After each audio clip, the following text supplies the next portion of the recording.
Okay, this one is called Psyche, meaning the Greek word for soul.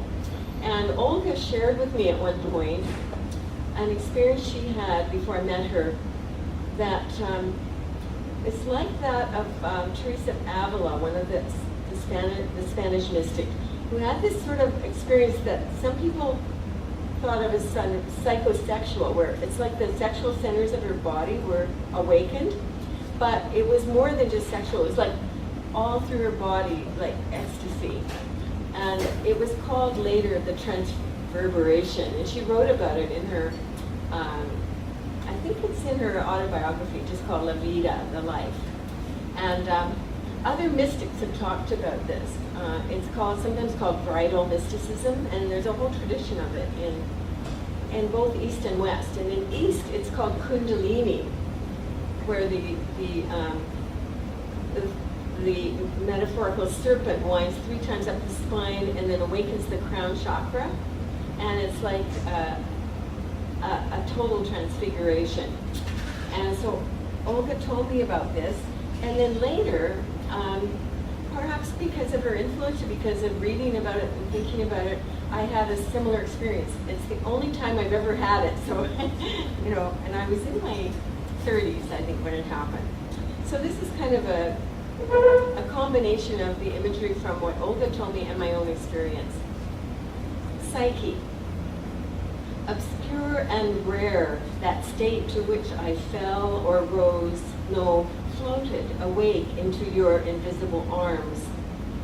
You whispered, Desiree, and touched me with 1,000 exquisite fingers, a rush like hummingbird wings, filtering through every parcel from crown to toe to crown, crescendoing, falling, continuing night's extravagant enterprise, where we flowed and spiraled in the chakras of the spine, blossomed in the 1,000-petaled lotus of the brain. You were not in and out and away like any ordinary lover, but lingered all night, sequestering, calling me beloved. And the poet Rumi writes about this too. It talks of God or Allah as the beloved.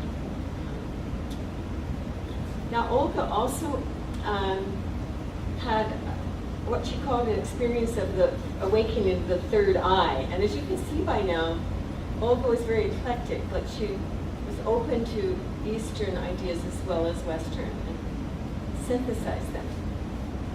And this is just about I haven't had this, by the way, but this is just called a chant for the opening of the third eye. Open the portal just above the eyes, yes, where nothing is withheld.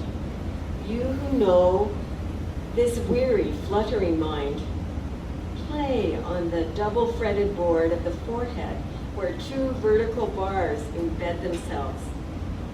Fill in the trenches where war's worries march their forced march through sand. Neither Botox, surgery, nor peels appeal, but only new stirrings, fiery tinglings, just behind the center point of the brow, past the gap where angels post, and nothing holds itself apart.